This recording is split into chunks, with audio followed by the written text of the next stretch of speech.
Okay, very good. Now we are on to discussing right here on slide 6 of the body lecture of different types of transitions. So I talked about the look back, look forward before. I talked about zone of interaction. I talked about the purpose and why of transitions. Now I just want to say, for those of you that get tired of always we just and next, there are other things you can do.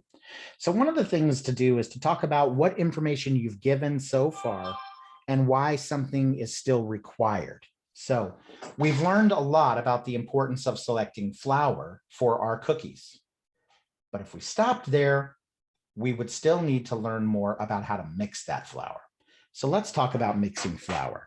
So you talk about what they've been given and how the speech is still lacking something. Or we've talked about the problems of still producing the penny in the United States.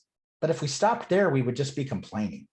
Let's talk about ways to fix it by proposing some solutions, right? So we've given this, but there's still something required. That's on that little transition slide that gives the given required. A pun, if you have a speech that's kind of fun and not serious, puns are perfectly appropriate. So you might talk about, we just talked about snowboarding at Bogus. Next, let's slide into some information about snowboarding at Tamarack.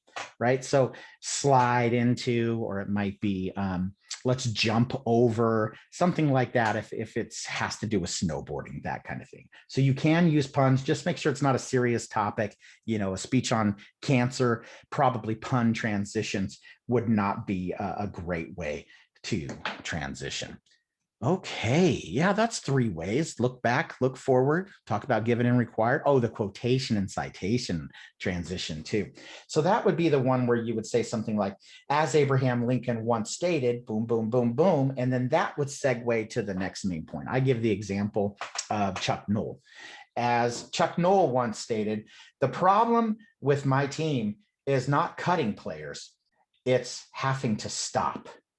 And that's because he wanted to cut all of them. He didn't think they were very good when he first got there. So let's talk about how terrible the team was when he first arrived, right? So there's this quotation that clearly connects to the next main point. So you can use quotations. Just remind people, we just talked about, we still have to remind people of what was just covered. We were terrible. And then maybe the quotation also points to being great. So the point is always to review what was before and behind. So you might have to use 2 quotations to be able to get that done. Yeah, I feel like the example I have on that slide is just a little bit better. Yeah. So the quotation thing is a really great idea. Just make sure that you also review what was covered before. Otherwise, you won't get those full points for the transition. And it doesn't serve the function. We always want to be reminded of what we just said and next, what's coming next. Okay, I hope that helps for those of you that want to step outside of just doing the given required transitions.